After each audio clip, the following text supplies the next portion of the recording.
2 September 2026 இன்று புதுக்காலம் 22ஆம் வாரம் புதன். நற்செய்தி வாசகம். லூக்கா எழுதிய தூய நற்செய்தியிலிருந்து வாசகம். அதிகாரம் 4, இறை வசனங்கள் 38 44 முடிய. அக்காலத்தில் இயேசு தொழுகை கூடத்தை விட்டு சீமோன் வீட்டிற்குள் சென்றார். சீமோனின் மாமியார் கடும் காய்ச்சலால் துன்புற்ற நிலையில் இருந்தார். அவர்கள் அவருக்காக இயேசுவிடம் வேண்டினார்கள். இயேசு அவர் அருகில் நின்று காய்ச்சலை கடிந்து கொள்ள அது அவரை விட்டு நீங்கிற்று. உடனே அவர் எழுந்து அவர்களுக்கு பணிவிடை செய்தார். கதிரவன் மறையும் நேரத்தில் எல்லோரும் தங்களிடையே பற்பல பிணிகளால் நலம் குன்றி இருந்தோரை அவரிடம் கூட்டி வந்தார்கள். அவர் ஒவ்வொருவரும் தம் கைகளை வைத்து அவர்களை குணமாக்கினார். பேய்களும் நீர் இறைமகன் என்று கத்திக்கொண்டே பலரிடமிருந்து வெளியேறின. அவர் என்று பேய்கள் அறிந்தபடியினால் அவர் அவற்றை அதட்டி பேச விடாமல் தடுத்தார். பொழுது விடியும் வேளையில் இயேசு தனிமையான ஒரு இடத்திற்கு புறப்பட்டு சென்றார். திரளான மக்கள் அவரை தேடி சென்றனர். அவரிடம் வந்து சேர்ந்ததும் தங்களை விட்டு போகாதவாறு அவரை தடுத்து நிறுத்த பார்த்தனர். அவரோ அவர்களிடம், நான் மற்ற ஊர்களிலும் இறையாட்சி பற்றி நற்செய்தி அறிவிக்க வேண்டும், இதற்காகவே நான் அனுப்பப்பட்டிருக்கிறேன் என்று சொன்னார். பின்பு அவர் யூதேயாவில் உள்ள தொழுகை கூடங்களில் நற்செய்தியை பறைசாற்றி வந்தார். ஆண்டவரின் அருள்வாக்கு. கிறிஸ்துவே உமக்கு புகழ். இயேசுவில் பிரியமான அன்பு சகோதர சகோதரிகளே, இன்றைய நாள் இறைவன் அனைவரையும் நிறைவாக ஆசீர்வதிக்கும்படியாக மன்றாட்டுக்களை என்னுடைய திருப்பலியில் வைத்து ஜெபிக்கின்றேன்.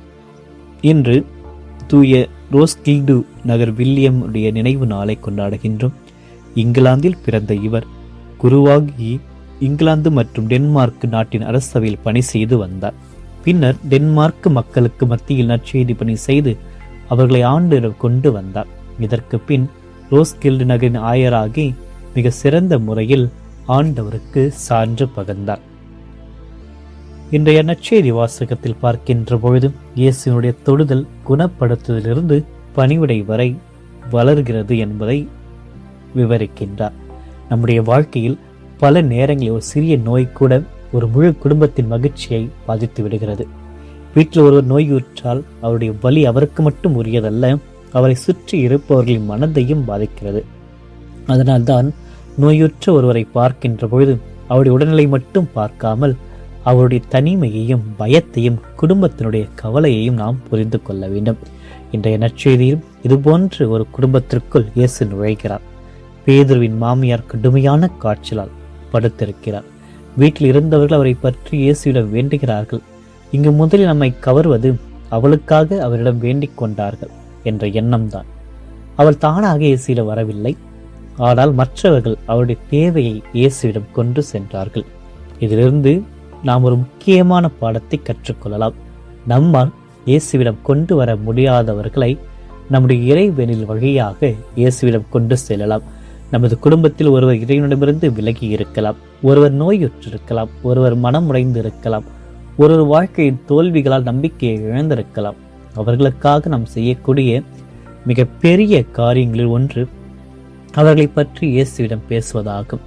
இயேசு பேதுருவின் மாமியாரின் துன்பத்தை பார்த்த பொழுது தொலைவில் நின்று பார்த்து கொண்டிருக்கவில்லை. அவள் அருகில் சென்றார்.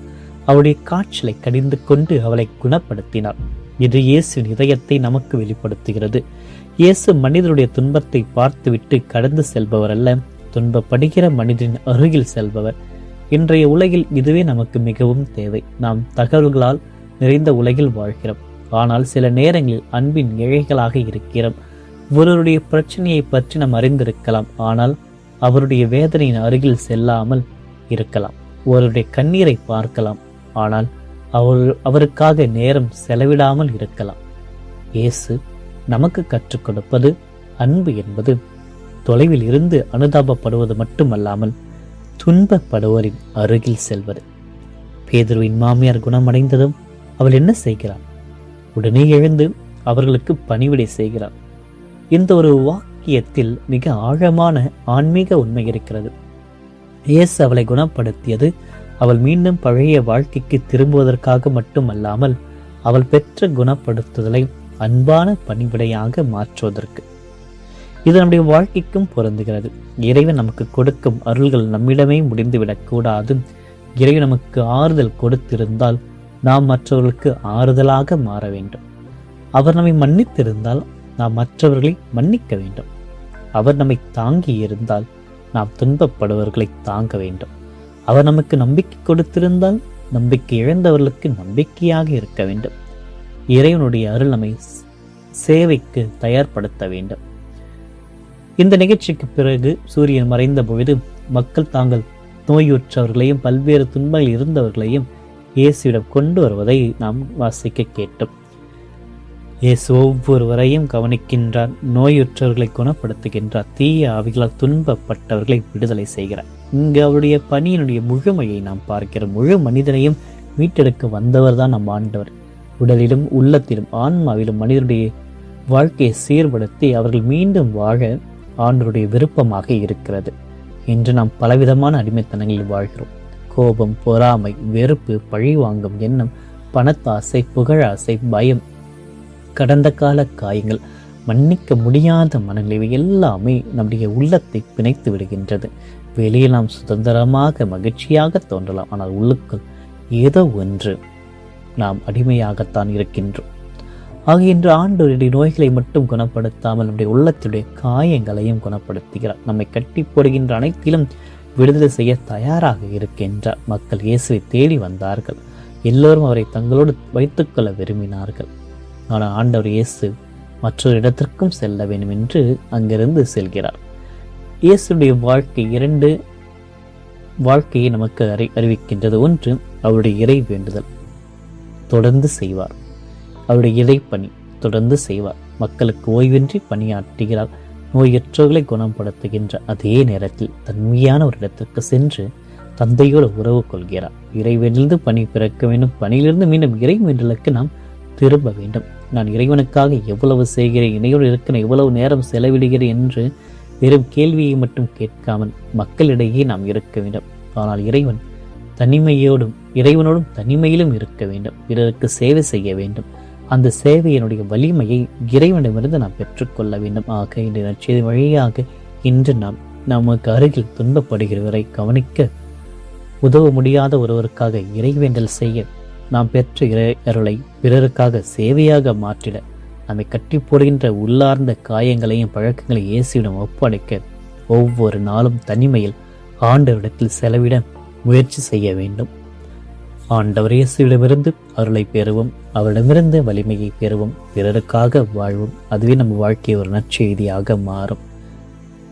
இந்த ஒரு மன்றாட்டுக்காக தொடர்ந்து இந்த நாளில் ஜெபிப்போம். ஆமென். மன்றாடுவோமாக. அன்பும் இரக்கம் நிறைந்த எங்கள் அன்பு இறைவனை, இந்த புதிய நாளை எங்களுக்கு பரிசாக அளித்தமைக்காக நமக்கு நன்றி கூறுகிறோம்.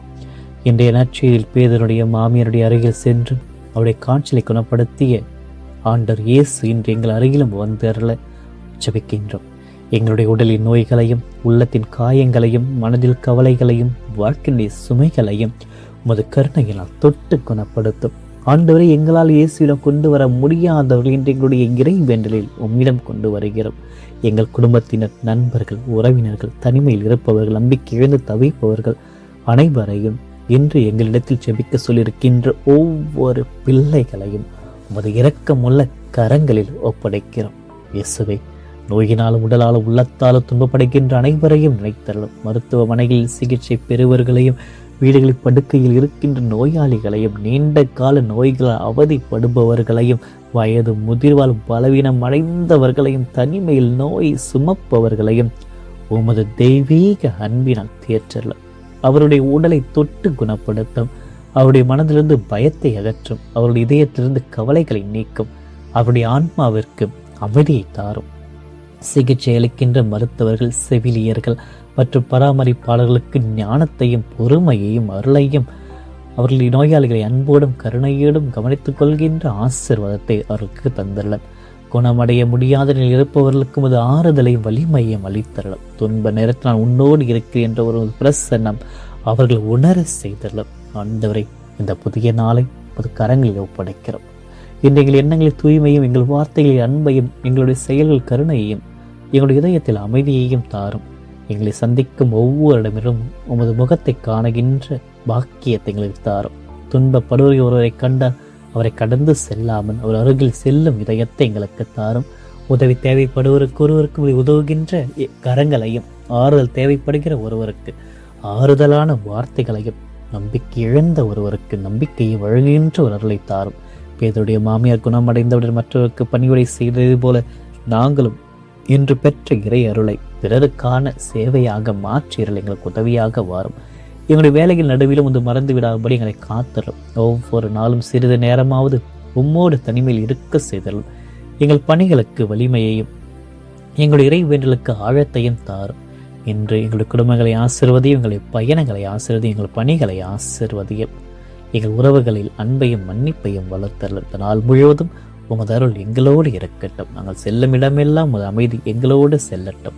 சந்திக்கின்ற ஒவ்வொரு நபர்களும் எங்கள் வழியாக உமது அன்பை அனுபவிக்கட்டும். இயேசு இன்று எங்களை தொட்டு குணப்படுத்தும், எங்களை தொட்டு மாற்றும், எங்களை தொட்டு பிறரை தொடும் உமது அன்பின் கருவிகளாக மாற்றும். இந்த மன்றாட்டுக்களை எல்லாம் எங்கள் ஆண்டவர் ஆகிய கிறிஸ்து வழியாக பார்த்து செபிக்கிறோம். ஆமென். எல்லாம் வல்ல இறைவன் தந்தை, மகன், தூய ஆவியார் அனைவரையும் நிறைவாக ஆசீர்வதிப்பாராக. ஆமென்.